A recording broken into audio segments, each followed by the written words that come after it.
Welcome to episode 50 of the Active Bariatric Nutrition Podcast. I'm your host, Kim Tirapelli, bariatric sports dietitian. I am so excited and honored to have on today Dr. Karl Nadolsky and Dr. Spencer Nadolsky.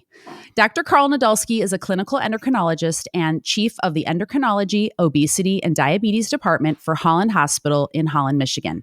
He is an assistant clinical professor of medicine for Michigan State University College of Human Medicine.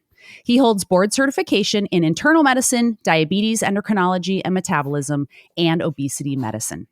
Dr. Spencer Nadolsky is a board-certified family medicine physician and a diplomat of the American Board of Obesity Medicine. He is an obesity and lipid specialist. He is also the medical director of Weight Watchers. Dr. Karl and Dr. Spencer are also the co-hosts of the Docs Who Lift podcast, and they were also both NCAA Division I wrestlers, which is, of course, I have to add because that's how we all know each other. Yeah. So thanks for being on. Thanks for having us on. Absolutely. Yeah. I appreciate it. You said we didn't have to be too mature on this, just like we are on the Docs Who Live podcast. So that's right. Hopefully we don't get you in trouble. We don't want to get you canceled. No, gosh, I hope not. No, I appreciate it because I listen to your podcast, but I just want to start today with a little kind of background as to like how we connected, which goes back a long time. But so for everyone's listening, my husband was a wrestler as well. And a couple months ago, I was saying how I follow both of you guys. And I was like, oh, Dr. Spencer posts a lot about GLP-1 medications and I get a lot of questions. And so do you, Dr. Karl. But I had just seen a lot of some of his posts recently. And I was like, I really like to have this guy on my podcast. And Adam was like, Nadolsky? He's like, I think I wrestled Nadolsky. And I'm like, what? Of course, we go back to wrestling. He's wrestled every person in the world and knows every score of every match. And he's like, so I show him a picture of you, Dr. Spencer. And he's like, no, that's not who I wrestled. He must have a brother. So we look you up, Dr. Karl, and he's like, that's who I wrestled and he beat me. Which was a rarity. So we gotta put him up a lot because he was really good. He was very good. We're not just blowing smoke up your ass. I was a sophomore. He was a senior that year. The year before, when I was a freshman in the starting lineup, we wrestled at Illinois. You were probably there. You probably I'm saw sure him I was. Beat me up. It was a rough go that first year. And then, so then Illinois came in. They were ranked number 4 in the nation. And we were highly ranked, but something like 10th or something. I don't remember exactly. And of course Adam was undefeated, ranked number 1. He got second in the NCAA the year before. So it was a tall task already. Yeah. And but we had a good game plan.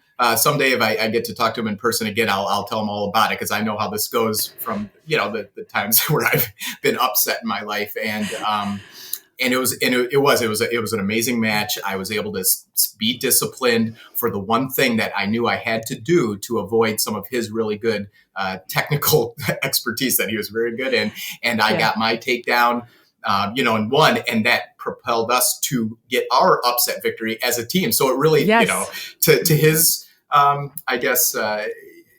to sort of compliment him, that certainly stands out in my mind as a, highlight of my career because it was, not just me, but it was, also a fun team victory at home. And Spencer couldn't be there. So Spencer was still in high school. He was wrestling.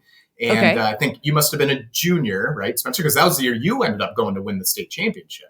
Yeah. Oh, okay. And that was kind of a big deal for Spencer because he was kind of coming out of my shadow and everything like that. So that was, it was just a pretty good run, like a month for us there. But he couldn't be there. And he thought, well, okay, you're going against number 1 Tirapelli. He's thinking I'm going to give him a call. And we had payphones back then, right? So I'll never forget. I was with our dad. We went to where, our practice room and locker room is. And I called him and he said, how'd it go? And I go, I won.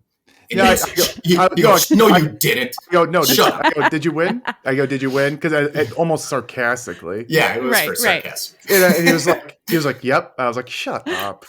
He was like, no, I was like, what? Really? What the hell happened? It's like, what? But like, brother is very good, but Adam, I mean, is just like, he won another level. He won that NCAA. Yeah, and then of course, we can fast forward again to give him some more credit. He went on, he came back around, and he did what he had to do, took it to everyone at the NCAA championships. He won it. Yeah, I did not have a great tournament, but we had it was good win anyways. Well, it's funny because he was like, "Yeah, don't you remember that?" I'm like, first of all, it was at Michigan State, so I did not travel with the team like around like a groupie. I did go to a lot of matches, I will say, but I didn't go to that one. And of course, he remembers everything. He's like, "Yeah, the takedown was like at the end of the match." I'm like, "No, I mean, you guys all know these things, so you can tell him I definitely have that highlight saved somewhere in my computer somewhere."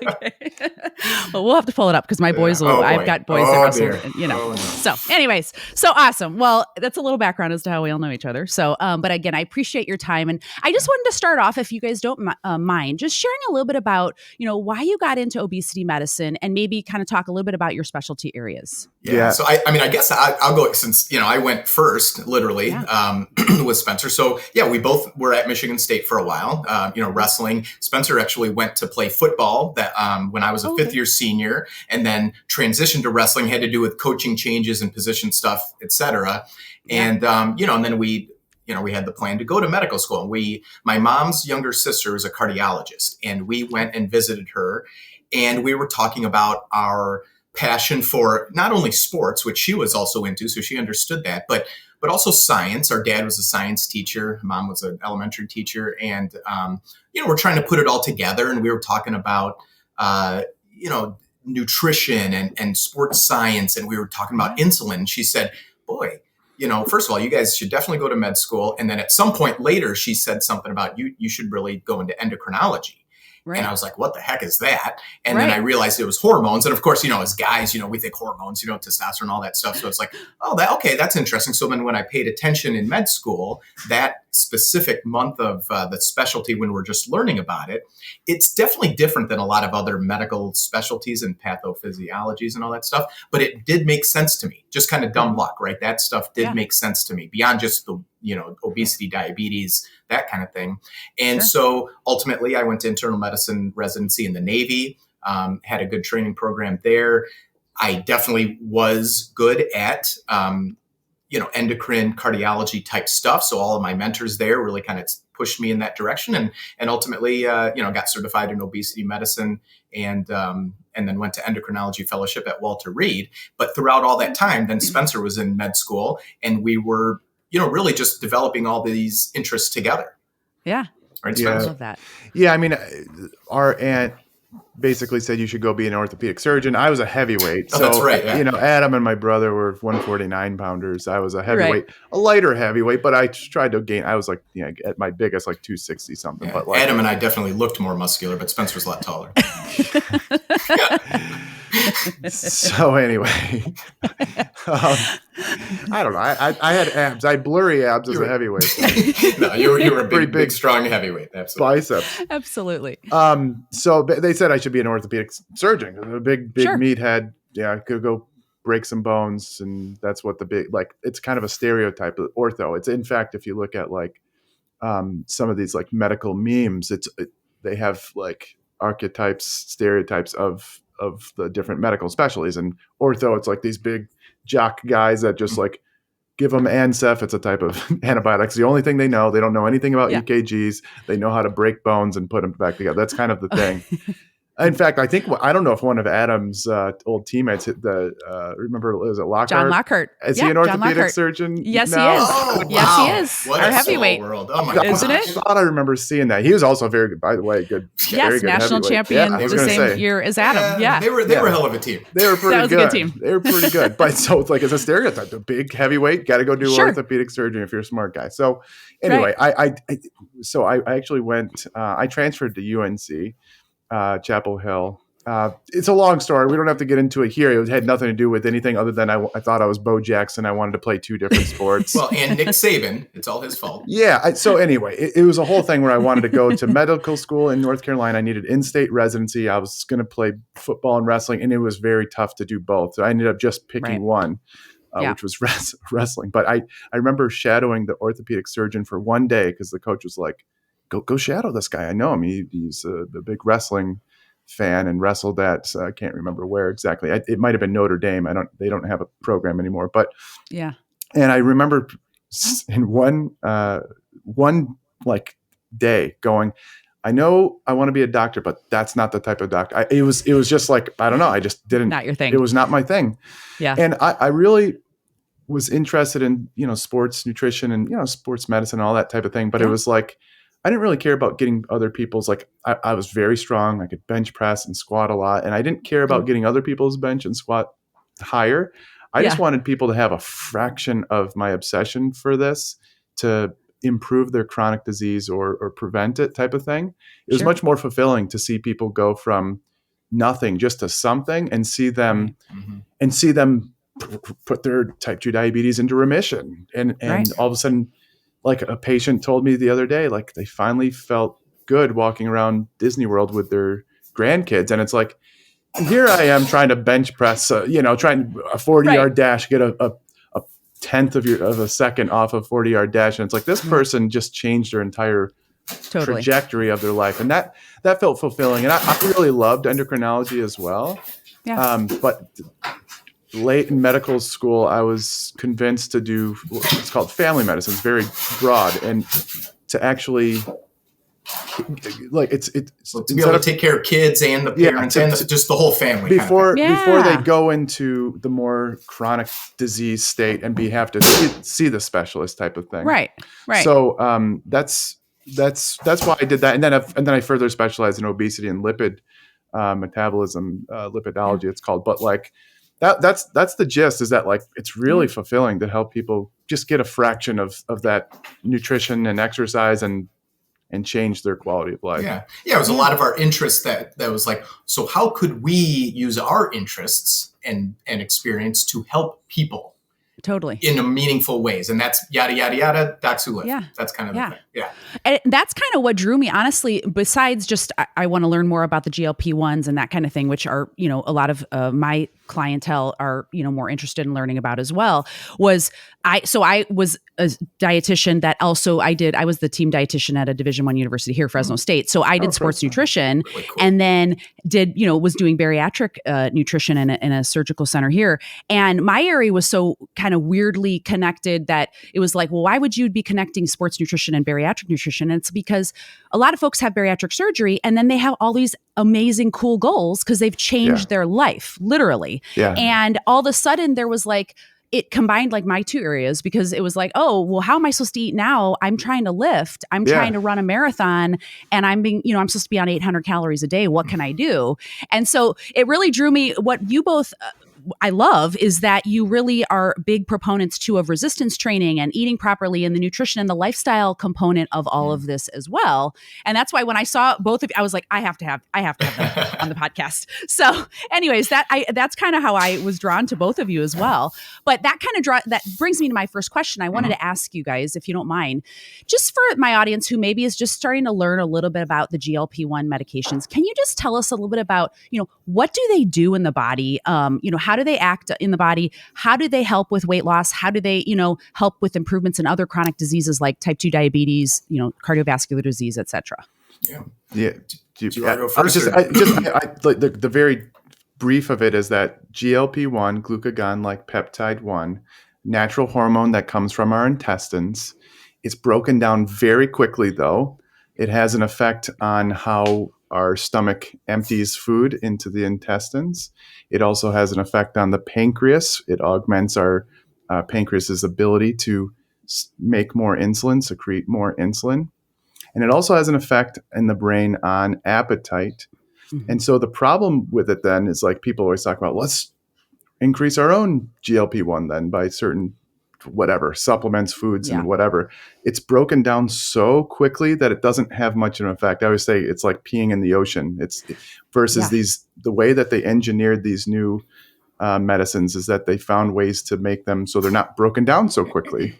Yeah. And so, and they also made them so where they hit receptors in the brain differently. And so ultimately, for weight loss specifically, my brother can talk about the blood sugar effects a little bit more, but for weight loss specifically, they can hit receptors in the brain that just, people talk about, it's not only hunger, also cravings. And then also there's something we're seeing this like food noise they talk about. It's like, it's not just cravings for specific foods. It's like thoughts about food all day long. And something about it in the brain, it just dampens that signal to where people, and my brother will say this too, people will always say like, I now feel like what somebody that's never struggled with their weight must feel like. I don't think about food. They say, oh, this is normal? Oh, yeah. Wow. Yeah. It's amazing. Yeah. So, my brother, why don't you talk about the incretin effect a little bit? Yeah. So those hormones, including the GIP. So if we talk about tirzepatide, which is a dual GLP-1 receptor agonist, not tirapelitide. Oh my God, that's amazing. Oh no. All right, we're coining that.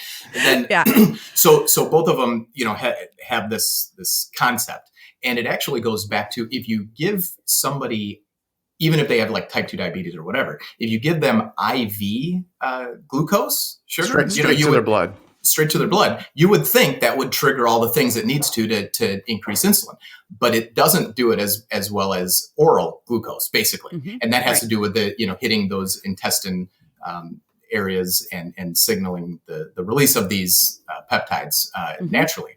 And so, going way back when they were researching all this, we did have, back when I was in med school, our first one was called exenatide, and they were able to get it from that the Gila monster. Gila monster, the salivary glands of it, which probably scared people, but it was really, really, really good for diabetes. It was approved for diabetes originally back in like 2005.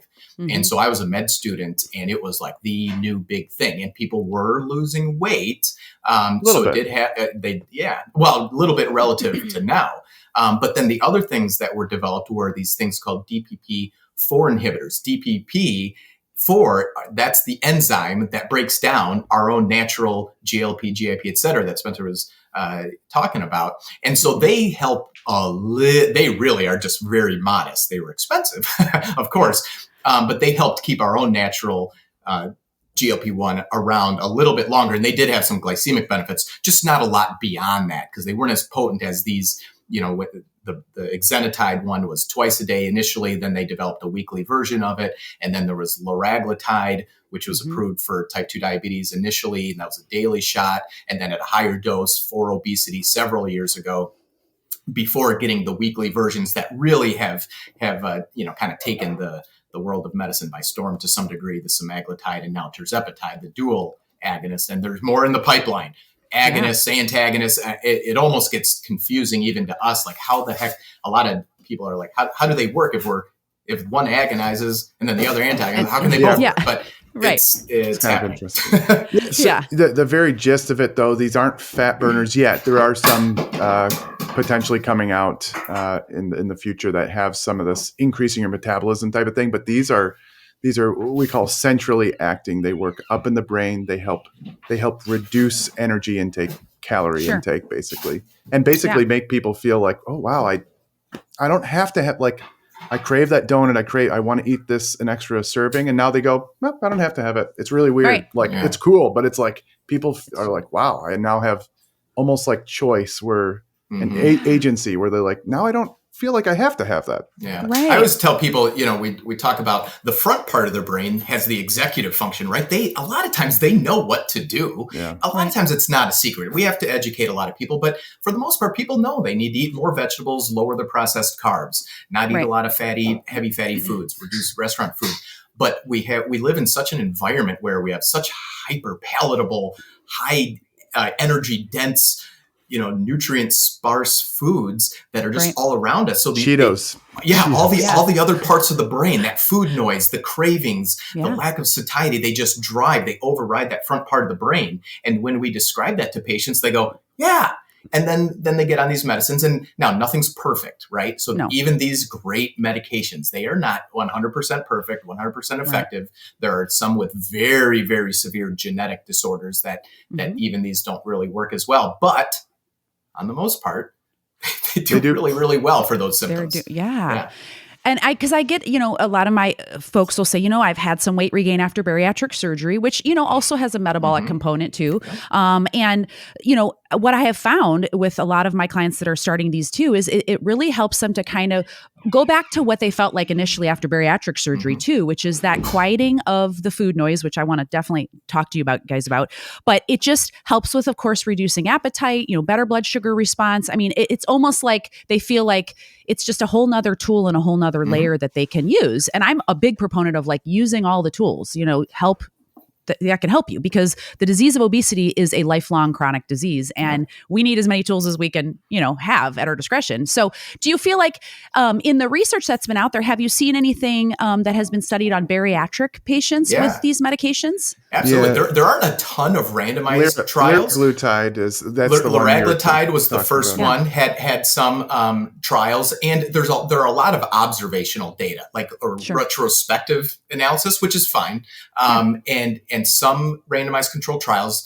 There's at least one randomized trial of semaglutide that I'm aware of. I think there might be more where, there were people who they had some criteria for, they didn't lose as much weight as they expected, or an incomplete response to the surgery, or they had weight regain after a certain time frame, and they were given these medications, and they had what would maybe be expected for a reasonable weight reduction, even in addition to the bariatric surgery. And in the retrospective analyses, same sort of thing. I mean, we're talking, in the realm of 10 to 12% more weight reduction, which is clinically meaningful. So that also brings us back to, well, why do we need to do that? Right. So, really, it's literally what's on the inside that counts. So someone who had bariatric surgery, maybe they did or didn't respond fully for weight reduction per se, but also maybe they still have hyperglycemia and diabetes, or their lipids are bad, or their hypertension or whatever. And so the clinical response to therapy is important, and why we may need to add,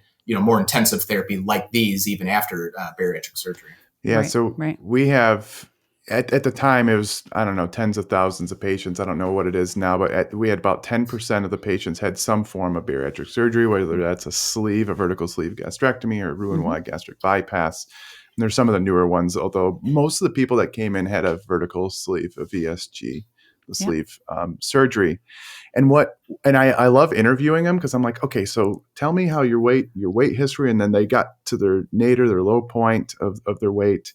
They were doing well, and then a lot of them describe they felt full, but the food noise and the satiety effects weren't necessarily there anymore, and they start to slowly regain. And again, it's my brother said it's like they know what to do. It's like, I know I'm trying.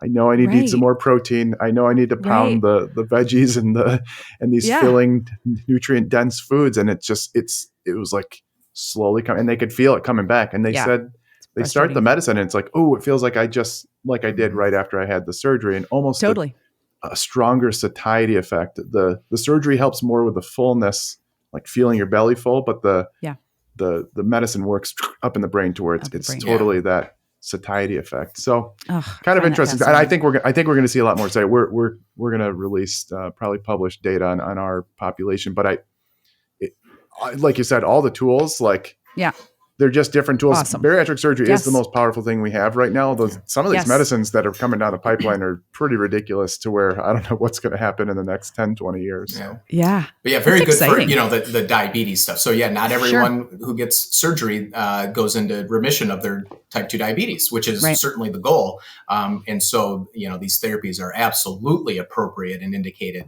in that case. For the long-term health benefits. That's the key, of course. It's the health benefits, of course. Right? Yeah. And, so now, and I listened to your podcast, and you guys have been talking about, that the medications now are being approved for obesity. And for example, and then now they've different names. So of course. And I always laugh when you guys say they call every a GLP-1 Ozempic, which is so true. Because everyone that comes to me is like, should I be on Ozempic? And I'm like, well, that there's other options, right? Very frustrating to us, who, especially as an endocrinologist who've been using these for diabetes long before they were approved for just obesity. Correct. Yeah. Anyways. And is there a difference, between semaglutide and tirzepatide? Are there any, is there someone that would benefit from one versus the other? I mean, I know there's be tons of examples, but is there any main differences that you see or benefits? I mean, it's subtle. So there are head-to-head data specifically in type 2 diabetes where the tirzepatide had slightly better glycemic and weight reduction benefits than the base dose of semaglutide, as far as just straight up. But kind of across the board, they're relatively similar. As far as like pros and cons, they're both really good and they have fairly similar adverse effects, but everyone's a little bit different. I think Spencer and I both had patients who had like more nausea on, say, Ozempic or Wegovy, the semaglutide, but then didn't so much on the tirzepatide in the form of Mounjaro or now Zepbound for obesity. The one little thing I will throw out there is that we have a lot of data for cardiovascular outcome risk reduction for these types of medicines. So starting with liraglutide in type 2 diabetes and established disease, reduced cardiovascular death and overall cardiac outcomes. And then with semaglutide or Ozempic, it showed overall reductions in type 2 diabetes, specifically driven by stroke. Trulicity is another one, dulaglutide, that showed reduction. And then recently, the dose of semaglutide for obesity in the form of Wegovy in people with obesity and established atherosclerotic disease also reduced cardiac events. We don't have those data yet for tirzepatide, Mounjaro or Zepbound. It looks like it. Meta-analyses of the big phase 3 trials suggest it. We all expect it because of the amount of weight reduction and all the clinical benefits that would make us think so. Yeah. That is at least something I think people should be aware of if we start putting people with heart disease on tirzepatide, just because I can't say for sure that the study did it yet because it's not out yet. Yeah. Right. If you're going to take two people with, let's say, class 3 obese, they have a 40 BMI, and everything else the same. The person that goes to tirzepatide likely will lose more weight by a magnitude of like a third, probably more. So on average, you see semaglutide at the high dose average around 15-16% total body weight loss, maybe a little bit more as they keep taking it. But that's kind of where the average, and some people will respond even more, they'll lose more, but the average on a population level is around 15-16%. Tirzepatide without type 2 diabetes, correct. So then if you take somebody, the same type of person, put them on tirzepatide, it ends up being more around 20-21%. And even if you extend it out longer, it may be up to more like a quarter, like 25% total body weight loss. And that's the average. That's placebo, which is always like 2% or so. So to put that into perspective, let's take somebody who's let's say they're 400 pounds. Let's make it easy. So 400 pounds, 10% would be 40 pounds, right? Right. 20% would be 80 pounds, and then 15% would be 60 pounds. So you're looking at, I mean, this is pretty big differences. So if I'm looking at somebody, again, it really comes down to insurance coverages, because insurance right now, they're going like, we're going to pay for Wegovy, which is semaglutide, and we won't pay for Zepbound, tirzepatide, or vice versa. It might be changing here soon, but it's all over the place. You go with what their insurance pays for. And a lot of times they don't pay for anything. They're both pretty good. Now, I will say, just the other day, I had a patient, and as my brother said, this patient had established coronary artery disease.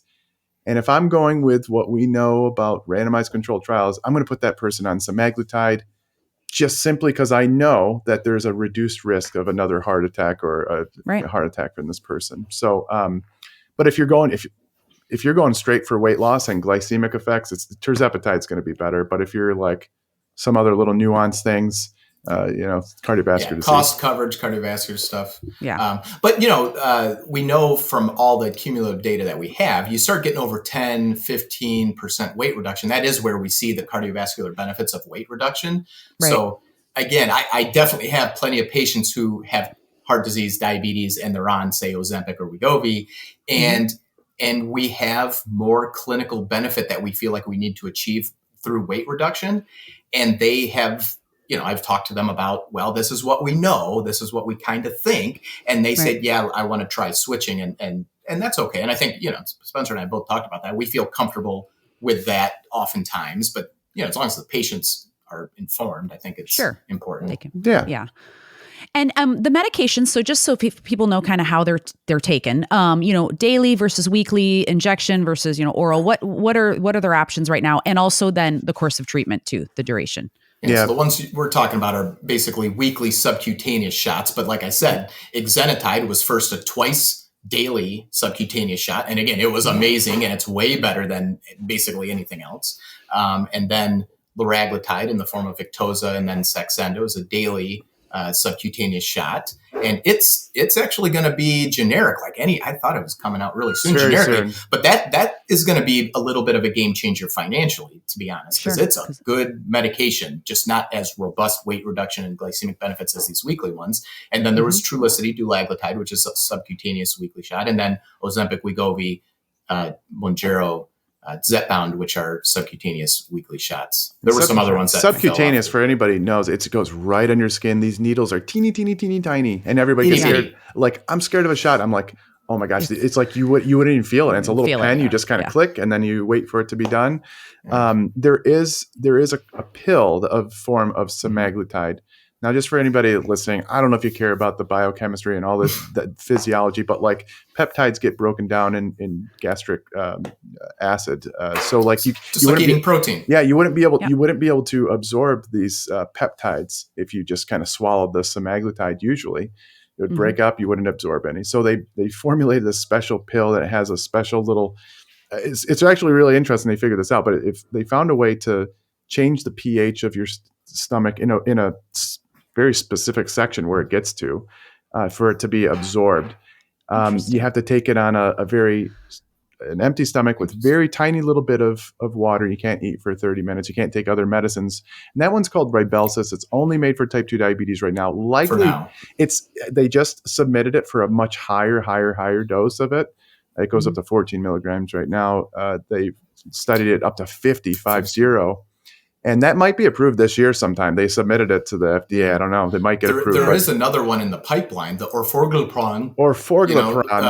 Which is like that's a mouthful. The Swedish chef sponsored it. And it's a smaller molecule that doesn't have to have all those little things. So it's also not as powerful as the other ones. But boy, I tell you what, you talk about having more tools in the toolbox. Yeah, it's pretty darn good. And if the more we have, maybe the better costs will. They might be able to manufacture it. Like, so there's manufacturing costs. So imagine normal pills are just easy to go through their little, I don't know. I've never been like I'm talking about, like they just go through Spencer's making some shit up right you had a protein supplement. You guys had a protein supplement company. We didn't do it in our bathtub. But I went to that factory and I watched them how they go, but that's not a pharmaceutical. A little bit. But like, actually, you know what? We should just tell Novo and Eli Lilly. I want to go look at their. We can tour. We can go tour Lilly in Indianapolis. I think we could do that. We should. But you can imagine though, like these peptides, they can be broken down quickly. They have to be put in the pens in a special way. Whereas like little pills might be easy. That's what they're talking about. It might be easier to manufacture these things. So you talk about shortages, and then you don't have to take those on an empty stomach because they'll get absorbed. You don't need to change any pH in the stomach or whatever like that. Anyway, so those are the options now. There are some really good ones coming down the pipeline. There's one that there's just a phase 2 trials are starting for this one from Amgen. Again, we always make a joke. We don't make any money from these pharmaceutical companies, but we love these.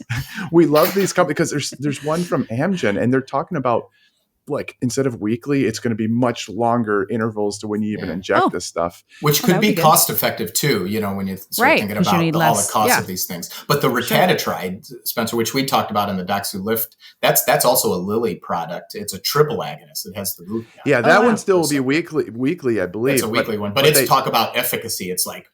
People are just really good. The fat's just melting off people because it also has there's a glucagon component to it, which may a little metabolic benefit, increase your metabolic rate a little bit. Interesting. And animal studies suggest maybe the GIP of the tirzepatide maybe has a hint of metabolic advantage, but again, we don't say that because it just isn't. We haven't seen that in humans. Hasn't seen it yet. But maybe. But the future is very bright. They're talking about vaccines and all these different things. Now you got to they have to be studied because like some of these drugs, they look amazing, but like you never know, like all of a sudden, oh God, people are having stroke. Like you don't know, like who knows? And that's why that's why they mandate these huge cardiovascular outcome trials that are many, many thousands of people over several years to make sure that we're getting the real clinical benefits. Because several years ago, there were some diabetes drugs that everyone thought should be having benefit, and it turned out they didn't.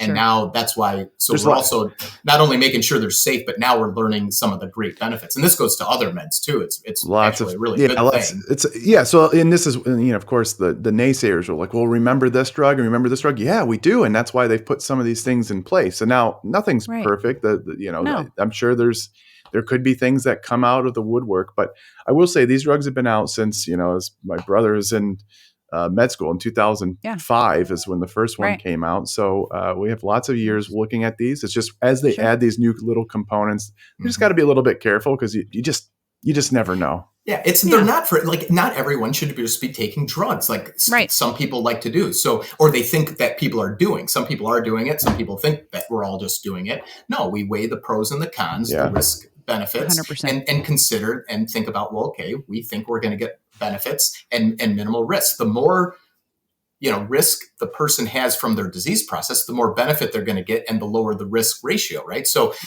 the three of us should not be taking these medicines. It's also why it drives me crazy that people are out there talking about, selling each other all these other peptides that they, for like meatheads like us, they're all taking stuff. It's like, those are drugs. Why are you guys taking it? They're not approved for a reason. So anyways, that's a side note. Yeah. I mean, I know. And your episode on, how like, just like any schmo on Instagram can be like promoting these and selling them. And, I mean, they're like, it's crazy. I can't believe how much it's proliferated on like the internet and people that have no business with no knowledge or any bad, medical background are like, you should be taking these, we can sell them to you. And I'm just like, oh my God, what the hell is going on? No, it's chaos. It drives us insane. But I did want to ask this question because I get this a lot, which is, how long do I need to take these? Can you just speak basically on, these medicines are intended to be taken indefinitely, chronically. Just we think about blood pressure medicine, we think about cardiovascular disease medicine, type 2 diabetes medicine.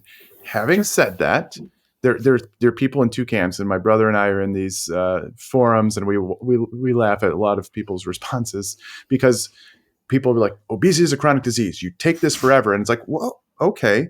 But when you look at the trial data, they've randomized people back to a placebo. Most people do regain the weight. So you think of obesity as a chronic disease. However, there's a 10 to 15, maybe 20% of people keep the weight off. And it's likely those are the people that didn't have this, we call like this neurobiological component of that disease of obesity. So it just goes to show that not everybody necessarily has to take it. It's intended to be able to be taken indefinitely. It certainly shouldn't be thought of it going in as a short-term thing to get your habits 10 pounds off or something, vanity weight and just get your habits right. And then you come off of it. It's intended to go like, it's going to fight those neurobiological components of obesity. But like some people just don't have those strong signals in their brain. And I those people, it looks like they're able to come off. Now, whether they keep it off for 5-10 years, we don't know. We don't have that data, but and we have habits that we know help people maintain weight, right? So all the exercise that we've been talking about, nutrition, habits, sleep, avoiding sugary drinks, all that stuff. And, and I'm sure we both have patients. I just recently had some this week who are like, I want to try. And I just say, hey, I'm here to support your efforts, and we're going to do everything we can. What I don't want to happen is you fall through the cracks and you show up a year later and have all the weight regain. And I tell them the studies, just like what Spencer said. I show them the graph. I say, this is what happens when they randomize off into placebo. On average, there's weight regain, but everyone's different, and we'll do everything we can. We always want to minimize medicine if we can. Of course. Yeah. No, that's exactly what I wanted to, ask you guys, because I do get that question. And like you said, it's just going to come down to an individual basis and see, how you respond. So let's talk a little bit about that food noise. I'd love to dive into this because I do get some questions on that.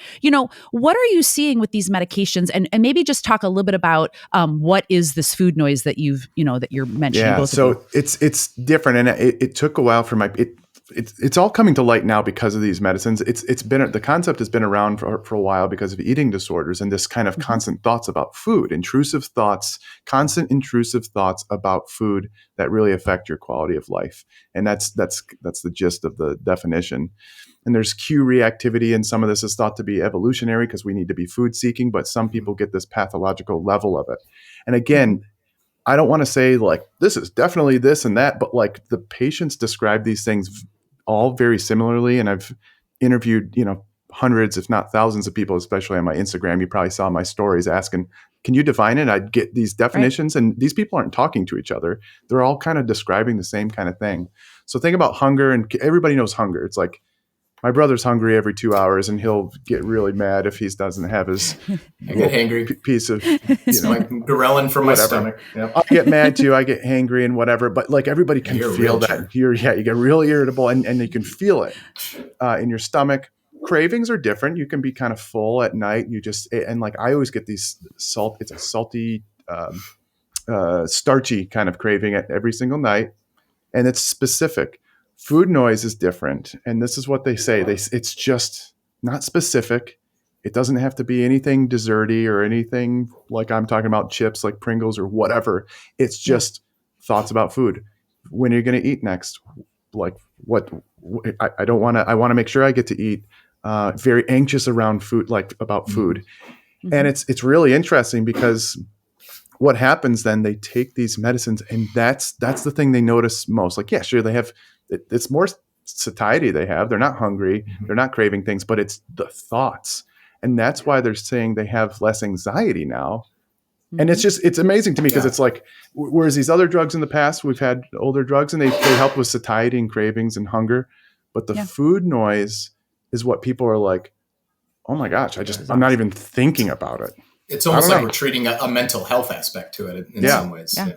Absolutely. So that's really again, this has to be studied. I think they need to start doing fMRIs and all sorts of stuff to go, where is this in the brain? Let's study this more. And we're trying to do some of this research on my science team. And because it's interesting to me, I don't like to say things too concretely because it's like, it's kind of, we don't really know. There's a lot of unknowns, but the bottom line is they're good for these people. Yeah, absolutely. Okay. Yeah. Well, that's good. I appreciate that explanation. Cause I think that's kind of what I hear a lot of folks is once they've started it, they just don't have that kind of chronic thought around, isn't that weird? Food, when I'm going to eat next, and they're just like, it's one less thing. I don't even have to worry about it anymore. Like I just live my life. And also just like even, the cravings for like alcohol. I've had some of my clients say, I'm not even drinking. Yep. Yeah. That's the thing.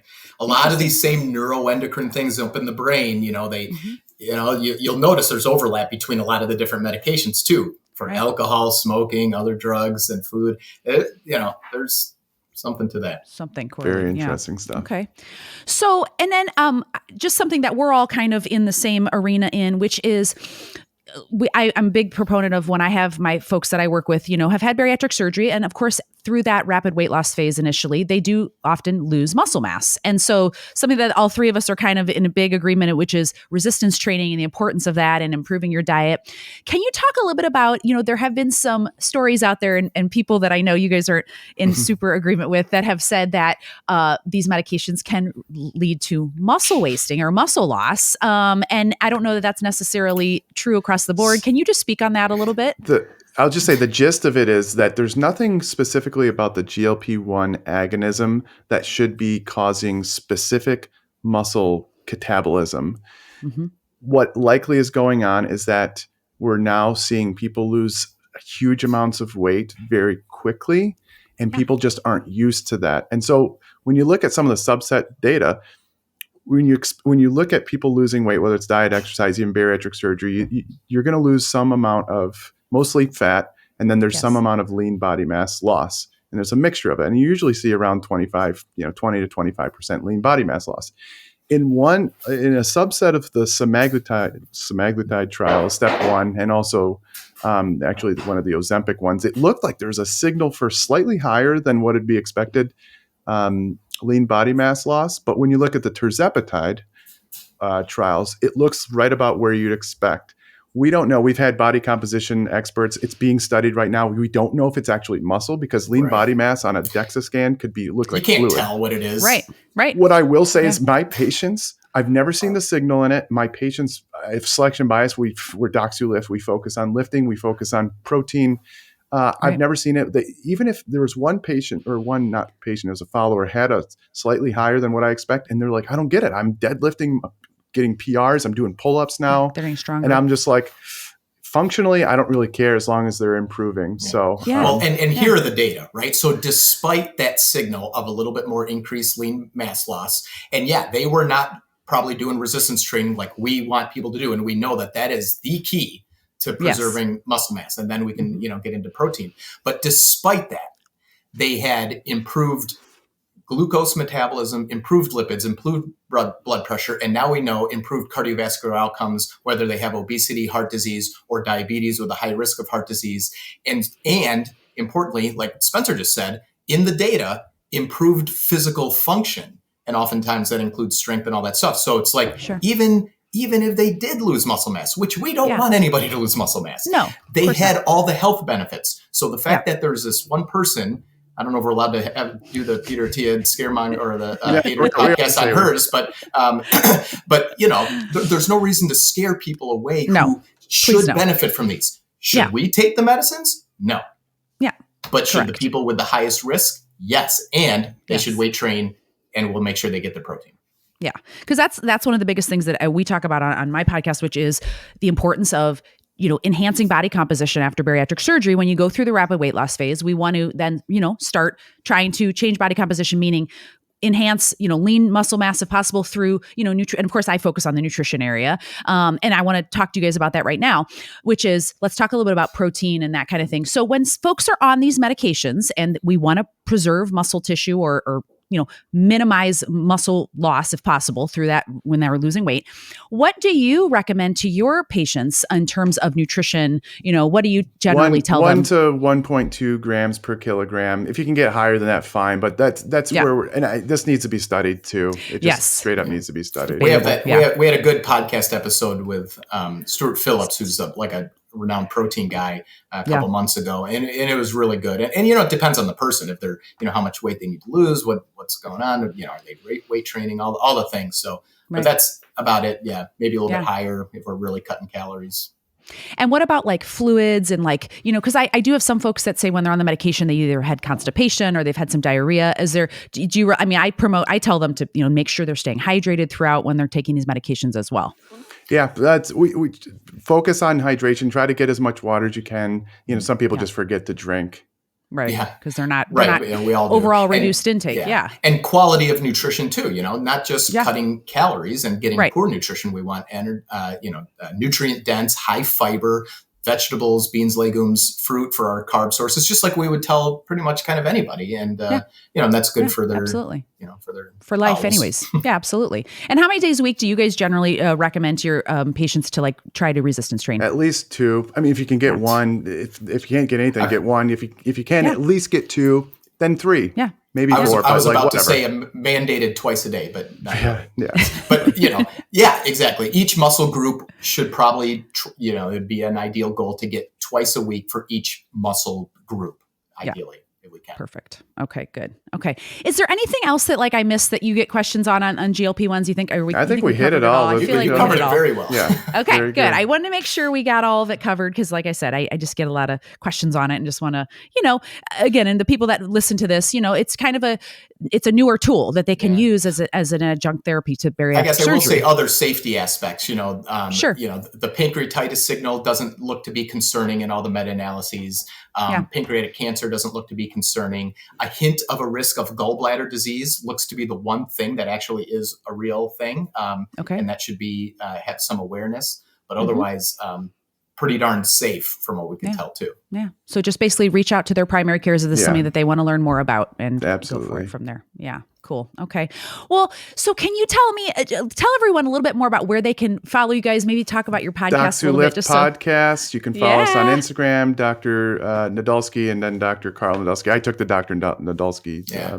He's the younger millennial who got into social media. I got it faster. And you both have Twitter accounts, right? Yeah, same thing. We're consistent at least. Yeah. Awesome. And TikTok. Okay. Spencer does more TikTok. I do a little TikTok. Not really. He tries. I try to do all the things. I know when I became a dietitian and you go to school, you're learning all the clinical stuff. And then I was like, okay, I'm going to go into private practice. And I had no idea how to do anything in social media, and it's just been a steep learning curve. You and I we're probably similar ages, and Spencer's age group did better. Yes, correct. I know. I'm just like, oh my gosh. So, and Adam, my husband's always like, babe, you got to, do X, Y, Z. And I'm like, oh, well, he's older than I am. But he's a tech guy, right? Yeah. So. He's he's into finance, but he does all this stuff. So anyways, I appreciate your guys' time today. Thank you so much for coming on, both of you. Thank you. Yeah. I so appreciate it. Great meeting you. Bye-bye. Absolutely. Okay. Take care, you guys. And if you'd like to follow this episode, you can watch it on my YouTube channel, the Active Bariatric Nutrition channel. And if you'd like to learn more about my bariatric nutrition coaching services, please go to my website, which is activebariatricnutrition.com. And we will do this again next week. Thanks, you guys.